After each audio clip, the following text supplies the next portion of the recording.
कमला, मैं दुकान पर जा रहा हूँ। जब ये नालायक उठ जाए तो इसे भी दुकान पर भेज देना। ठीक है जी, आप जाइए, मैं इसको उठाती हूँ। ये कहकर मोहन अपनी पंचर की दुकान पर चला जाता है। ए पप्पू, उठ, देख तो सुबह के 10 बज गए हैं और तू अभी तक सो रहा है। क्या माँ, मेरी नींद खराब कर दी। इतना अच्छा सपना देख रहा था। तेरे पिताजी वहाँ पर कड़ी धूप में काम कर रहे हैं और तू यहाँ पर सपनों में खोया हुआ है। अब जल्दी उठ और दुकान पर जा। मैं नहीं जाऊंगा उस पंचर की दुकान पर। माँ, तुम्हें तो पता ही है कि मुझे ये सब करना बिल्कुल भी पसंद नहीं है।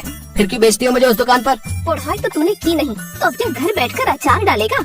चुपचाप दुकान पर चला जा, नहीं तो तेरी खैर नहीं। पप्पू कमला की एक नहीं सुनता और गांव में दोस्तों के साथ गप्पे लड़ाने चला जाता है। हे भगवान, क्या करूं मैं इस नालायक बेटे का? अब तू ही कुछ रास्ता दिखा। ये नालायक अभी तक आया क्यों नहीं? हे भगवान, ऐसा क्या पाप कर दिया था मैंने जो मुझे ऐसा बेटा मिला? काम का न काज का, दुश्मन अनाज का। क्यों पप्पू, पैसे खत्म हो गए? भाई, बंटी को स्केल में हराना कोई मामूली बात नहीं है। तो रुक जा बंटी, मैं और पैसे लेकर आता हूँ, फिर देखता हूँ तू कैसे जीतता है। यार, पैसे तो सारे खत्म हो गए। माँ से मांगूंगा तो वो देगी नहीं। ऐसा करता हूँ, पिताजी के पास जाता हूँ।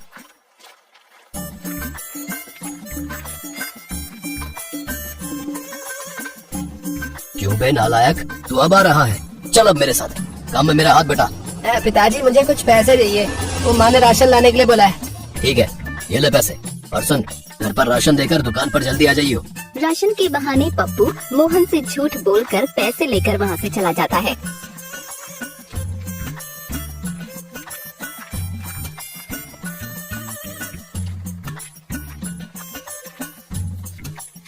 क्यों रे पप्पू, ले आया पैसे? ले आया बंटी, अब देखता हूँ तो कैसे जीतता है। फिर पप्पू उन लोगों के साथ पत्ते खेलने लग जाता है और पप्पू वो पैसे हार जाता है। ये मैं जीत गया, मैं जीत गया रे। पप्पू पागल हार गया, पप्पू पागल हार गया। पिताजी से मैंने झूठ बोलकर जो पैसे लिए थे वो सब तो मैं इस जुए में हार गया। अब शाम को घर जाकर क्या मुंह दिखाऊंगा?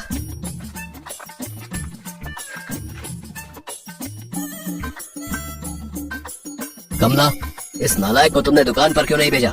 जी, मैंने उसको बहुत समझाया लेकिन उसने मेरी एक नहीं सुनी। मोहन और कमला आपस में बात कर ही रहे होते हैं कि तभी वहाँ पर पप्पू आ जाता है। क्यों बे हरामखोर, इतनी देर से कहाँ था? और जो तेरी माँ ने राशन मंगवाया था वो ले आया? जी, आप किस राशन की बात कर रहे हैं? मैंने तो इससे कोई राशन नहीं मंगवाया। लेकिन ये तो कह रहा था कि तुमने राशन मंगवाया है और मैंने इसको राशन के लिए कुछ पैसे भी दिए थे। क्यों रे नालायक, मैंने तुझे कब बोला राशन लाने को? और कहाँ गए वो सारे पैसे? माँ, मुझे माफ कर दो, वो सारे पैसे मैं जुए में हार गया। तो अब तो झूठ बोलना और जुआ खेलना भी सीख गया। मुझे माफ कर दो पिताजी, आइंदा ऐसी गलती कभी नहीं होगी। माफ तो मैं तुझे कर दूं, लेकिन वादा कर कि कल से तू मेरे साथ दुकान पर चलेगा। ठीक है पिताजी, मैं वादा करता हूँ कि कल से मैं आपके साथ दुकान पर चलूंगा।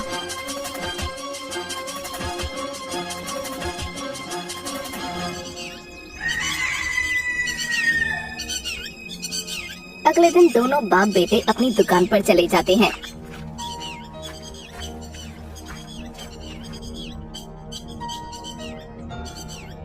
अरे भाई, मेरे स्कूटर के टायर में थोड़ी हवा कम है, जरा इसमें थोड़ी हवा तो डाल दियो। ठीक है भाई, अभी डाल देते हैं। ए पप्पू, जरा इन भाई के स्कूटर में हवा तो डाल दियो। जी पिताजी, अभी डाल देता हूँ। जैसे ही पप्पू उस स्कूटर के टायर में हवा भरता है तभी वो टायर फट जाता है और पप्पू दूर जाकर गिरता है। अयो, मेरी तो कमर ही टूट गई। हाय राम।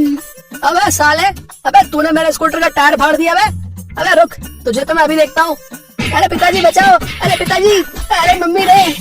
फिर वो व्यक्ति पप्पू की पिटाई करके चला जाता है।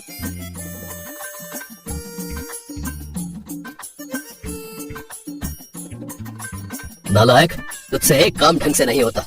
टायर में ज्यादा हवा भरने की क्या जरूरत थी तुझे? वो गलती से हो गया पिताजी, ऐसी गलती दोबारा नहीं होगी। ठीक है, मैं घर से खाना खाकर आ रहा हूँ, तब तक तो यहाँ दुकान संभाल। ठीक है पिताजी, आप जाइए, मैं यहाँ सब संभाल लूंगा। मोहन के जाने के बाद तभी वहाँ पर पप्पू का दोस्त बंटी आ जाता है।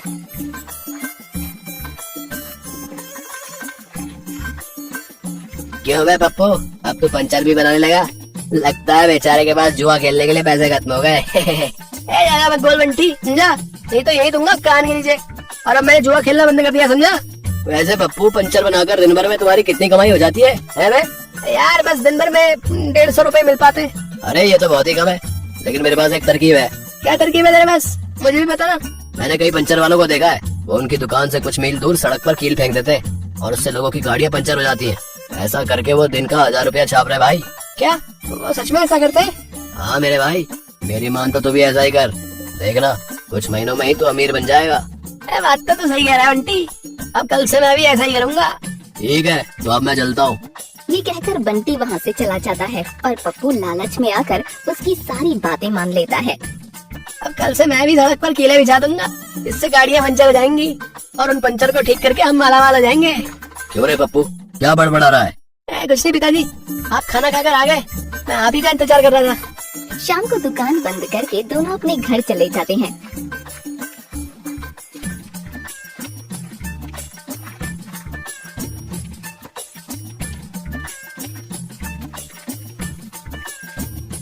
क्यों जी, आज इसने आपको परेशान तो नहीं किया? परेशान तो नहीं किया, लेकिन एक स्कूटर में ज्यादा हवा भरकर उसका टायर फाड़ दिया। कोई नहीं जी, बच्चा है, धीरे धीरे सब सीख जाएगा। 25 साल का हो चुका है और तुम अभी भी इसे बच्चा कह रही हो?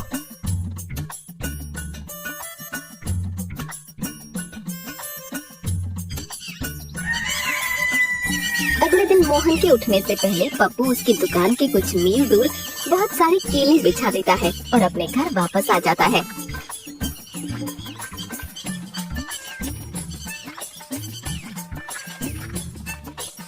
अरे पप्पू, आज तो इतनी जल्दी कैसे उठ गया रे? कुछ नहीं पिताजी, वैसे ऐसे ही। फिर दोनों बाप बेटे खाना खाकर अपनी दुकान पर चले जाते हैं। सारी कीलें तो बिछा दी, अब सिर्फ गाड़ियों का इंतजार है। अरे ये रास्ते में इतनी सारी कीलें किसने फेंक दी? मेरी गाड़ी पंचर हो गई। फिर वो व्यक्ति अपनी गाड़ी को पप्पू की दुकान पर लाता है। अरे भाई, मेरी गाड़ी पंचर हो गई है, जरा इसको ठीक कर दो। ए पप्पू, ये भाई की गाड़ी पंचर हो गई है, जरा इस गाड़ी के पंचर तो बना। और हाँ, अब की बार कोई गलती नहीं होनी चाहिए। लगता है बकरा फंस गया जाल में। फिर पप्पू उस गाड़ी के पंचर को बना देता है। अरे भाई, कितने रुपए हो गए पंचर के? मालिक सिर्फ 100 रुपए। ये लो तुम्हारे 100 रुपए। आज तो अच्छी कमाई हो गई, अब से मैं रोज सड़क पर कीले फेंकूंगा। ऐसे ही पप्पू रोज सड़क पर जाकर कीले फेंकता था और उसकी अच्छी कमाई हो जाया करती थी।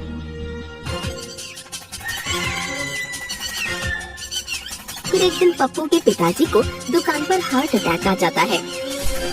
अरे पिताजी, क्या हुआ आपको? आप ठीक तो ना? बेटा, मेरी छाती में बहुत तेज दर्द हो रहा है, तू जल्दी से एम्बुलेंस बुला। फिर पप्पू एम्बुलेंस को कॉल करता है, तभी एम्बुलेंस के टायर पंचर हो जाते हैं। अरे ये एम्बुलेंस अभी तक आई क्यों नहीं? अरे कहीं ये रास्ते में पड़ी हुई कील से पंचर तो नहीं होगी? ये भगवान, ये मैंने क्या कर दिया? फिर पप्पू अपने पिताजी को अपने कंधे पर उठाकर अस्पताल लेकर जाता है।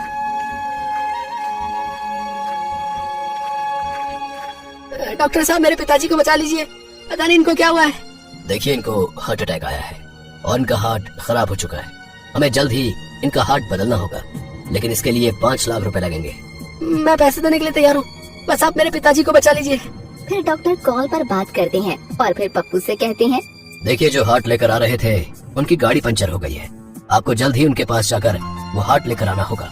ये सब मेरा ही किया धरा है, अगर मैं उस सड़क पर कीले न फेंकता तो आज पिताजी ऐसी हालत में ना होते। पप्पू उसी रास्ते से जा रहा था, तभी उसके रास्ते में एक साधु बाबा आ गए और उससे कहते हैं, क्या हुआ बेटा, तू इतना परेशान क्यों लग रहा है? बाबा जी, मेरे पिताजी अस्पताल में भर्ती हैं, उनको हार्ट अटैक आया। डॉक्टर ने बोला है कि उनका हार्ट बदलना होगा, लेकिन जो हार्ट लेकर आ रहे थे उनकी गाड़ी पंचर हो गई है। तू चिंता मत कर बेटा, ऊपर वाला सब ठीक करेगा। और फिर तभी पप्पू को डॉक्टर का कॉल आ जाता है। पप्पू जी, हार्ट लाने की कोई जरूरत नहीं है, तुम्हारे पिताजी ठीक हो चुके हैं। क्या सच में? हे ऊपर वाले, तेरा लाख लाख शुक्र है। अरे ये साधु बाबा कहाँ चले गए? ये खबर कमला को मिलते ही वो तुरंत अस्पताल पहुंचती है और पप्पू से कहती है, पप्पू क्या हुआ तेरे पिताजी को, कुछ बोलता क्यों नहीं? माँ, पिताजी को हार्ट अटैक आया था, लेकिन अब डॉक्टर ने बोला है कि वो खतरे से बाहर है। तू बिल्कुल भी चिंता मत कर, पिताजी जल्दी ही ठीक हो जाएंगे। और फिर डॉक्टर कमरे से बाहर आते हैं और उनसे कहते हैं, देखिए, अब वो खतरे से बाहर है, लेकिन अब उनको कुछ काम मत करने दीजिएगा। ठीक है डॉक्टर साहब। जी, अब कैसी तबीयत है आपकी? मैं बिल्कुल ठीक हूँ कमला, तुम बिल्कुल भी चिंता मत करो। पिताजी, अब आप घर पर आराम करना और दुकान मैं संभाल लूंगा। अगले दिन से पप्पू अकेले दुकान संभालता है।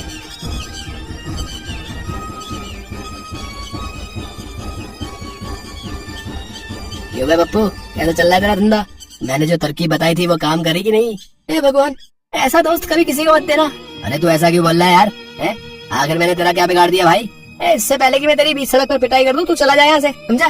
क्यों बे, ये सड़क तेरे मामा जी बनवा कर गए थे जो मैं यहाँ से चला जाऊँ? फिर पप्पू को बहुत तेज गुस्सा आ जाता है और वो बंटी की जमकर पिटाई करता है। भाई मार लग गई रे। अरे पप्पू छोड़ दे मेरे भाई, अब तुझे कभी परेशान नहीं करूंगा। तुझे पता है तेरी उस घटिया तरकीब से मेरे पिताजी की जान भी जा सकती थी। क्या हुआ पप्पू तेरे पिताजी को? मैं कुछ समझा नहीं।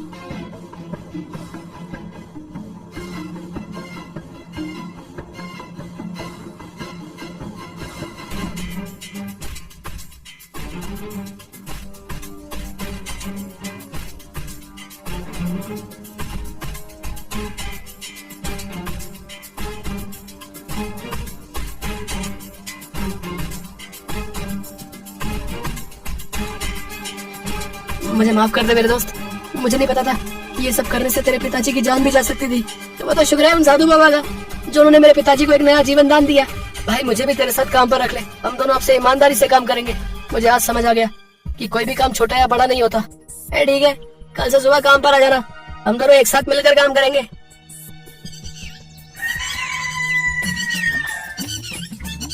अगले दिन वो दोनों अपनी दुकान पर पहुंचते हैं। तभी वहाँ पर एक व्यक्ति आकर बोला,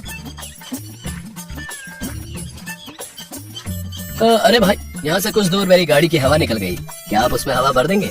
अरे हम तो आपके अंदर भी हवा भर दें, तो फिर ये गाड़ी क्या चीज है भाई? बंटी की बात सुनकर वो व्यक्ति जोर जोर से हंसने लगता है। अरे ज्यादा मत हंसो भाई, नहीं तो सारे दांत खिल जाएंगे। अरे तुम तो बड़े ही मजाकिया स्वभाव के व्यक्ति हो यार। बंटी तो इन भाई के साथ जाकर इनकी गाड़ी में हवा भर दे, मैं यहाँ दुकान संभालता हूँ। ठीक है पप्पू, तो ये रुक, मैं इनको देखता हूँ, मेरा मतलब इनकी गाड़ी को देखता हूँ। ऐसे ही वो दोनों पूरी ईमानदारी के साथ हंसी खुशी अपना काम करने लगे।